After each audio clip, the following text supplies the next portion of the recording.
છેલ્લે વાત કરીએ એક એવી ઘટનાની જે વિમાન જહાજ ને એરોપ્લેનને લગતી છે.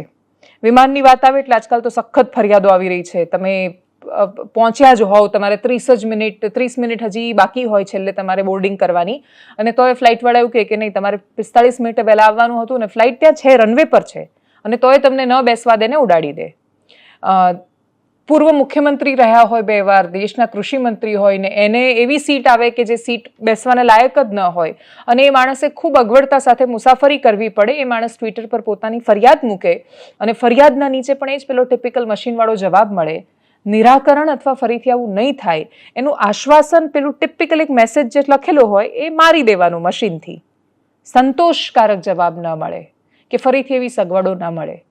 પણ એ બધાની વચ્ચે એક એવી ઘટના સામે આવી કે જે પ્રાથમિક દ્રષ્ટિએ ચોંકાવનારી હતી. શિકાગોથી દિલ્હી ફ્લાઇટ આવી રહી હતી. 5મી માર્ચની ઘટના છે. શિકાગોથી દિલ્હી આવતી ફ્લાઇટ શરૂ થઈ 1-1.5 કલાક, એટલે એણે ઉડાન ભરે 1-1.5 કલાક થઈ ગયો હતો. યુરોપિયન દેશની ખૂબ નજીકમાં હતા. સાંજની આ વાત હતી, અને જેવા મુસાફરો ઊભા થયા સીટ બેલ્ટની સાઇન ઓફ થઈ એટલે, તો બહુ જ સ્વાભાવિક રીતે ઊભા થઈને લેબોરેટરીઝમાં જાય, ટોયલેટ વાપરવા માટે જાય. તો જોયું કે મોટા ભાગના, ધીરે ધીરે ખબર પડી કે ભાઈ બહારમાંથી તો 8 ટોયલેટ વપરાય એવા જ નથી, ખરાબ હાલતમાં છે.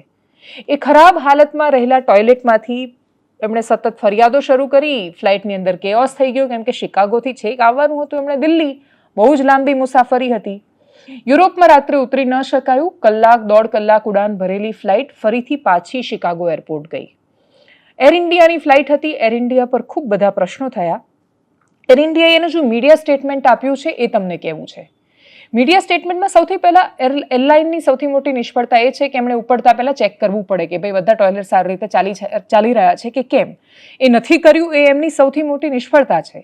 પણ પછી એર ઇન્ડિયા આગળ પોતાના મીડિયા સ્ટેટમેન્ટમાં કહે છે કે અમે લેબોરેટરીઝને જ્યારે સાફ કરતા ગયા અને પછી ખબર પડતી ગઈ કે ચાલતા કેમ નથી, તો અમને ખબર પડી કે એના ફ્લશમાં શું મળ્યું છે. તો કે ફ્લશમાં ડાયપર મળ્યા છે, ફ્લશમાં લોકોના આંતરવસ્ત્રો મળ્યા છે, ફ્લશમાં બ્લેન્કેટ પણ મળ્યો છે એકાદ જગ્યાએ, અને ટોયલેટમાં છોકરીઓના સેનિટરી નેપકિન્સ ને બાકીનું બધું જ મળ્યું છે કે જે સ્પષ્ટ ભાષામાં ત્યાં લખ્યું હોય છે કે એને તમારે ફ્લશ નથી કરવાના, ત્યાં નથી નાખવાના. ફ્લાઇટમાં બિઝનેસ ક્લાસથી લઈને ઇકોનોમી ક્લાસ, તમે કોઈ પણ ક્લાસ લઈ લો તો એ 30-40-50 હજારની તો ટિકિટ હશે.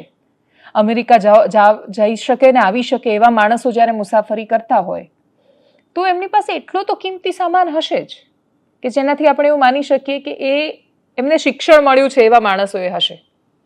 અને છતાંય આપણે કેવા નાગરિકો છીએ એનું આ બહુ જ મોટું ઉદાહરણ છે. સિસ્ટમને એર ઇન્ડિયાની નિષ્ફળતા તો ડેફિનેટલી છે. એરલાઇન્સ બહુ જ સરસ કામ કરી રહી છે એવું કહેવાનો એનો મતલબ કે તાત્પર્ય નથી રહેતો. પણ આપણે નાગરિકો તરીકે શું કરી રહ્યા છીએ? આપણે અપેક્ષા બહુ જ બધી રાખીએ છીએ, એની સામે આપણું વર્તન શું હોય છે એનું આ બહુ જ મોટું ઉદાહરણ છે.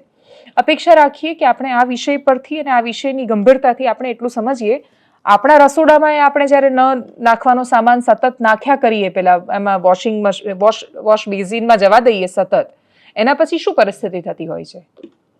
કોઈ પણ વ્યવસ્થામાં છેલ્લે તો આ જ થાય, કિયોસ જ થાય જ્યારે બેફામ રીતે માણસો એનો ઉપયોગ કરે. એનાલિસિસમાં અત્યારે બસ આટલું. જો આપ અમને યુટ્યુબ પર જોઈ રહ્યા છો તો સબસ્ક્રાઇબ કરો, ફેસબુક પર જોઈ રહ્યા છો તો ફોલો કરો, અમારા વિડીયોને શેર કરો. અને સૌથી મહત્વની વાત, દેશ નાગરિકો થકી મહાન બને છે. જો મહાન ભારતના મહાન નાગરિકો છો તો રસ્તા પર કચરો ફેંકવાનું બંધ કરીએ. નમસ્કાર.